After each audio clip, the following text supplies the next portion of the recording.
We're not a head teachers union.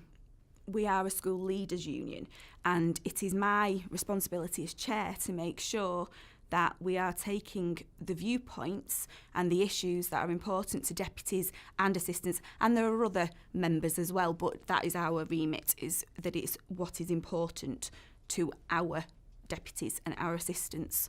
So in our council, we talk about many things. We talk about curriculum, assessment, because we are vital in schools. Deputies and assistant heads, we are the cogs that keep the schools turning.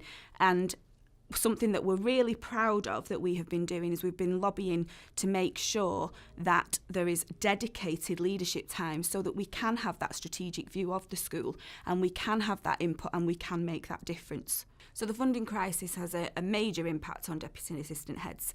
We've been talking greatly about how deputies and assistants are both having to go back into classrooms to either backfill or to cover when people are not available. Yeah, so the council's main job is to reflect the views and the voices of the many members of the assistant and deputy heads of the NAHT. Our role has certain nuances that particularly affect us as school leaders, which is different to other school leaders. So the Deputy and Assistant Heads Council has identified pupil wellbeing as a huge issue that we need to address. Many assistant and deputy heads are the SENCO or the designated safeguarding leads of the school, or both. That means that we're often at the sharp end of navigating quite complex routes to gain support from other services, including CAMS, social care and health.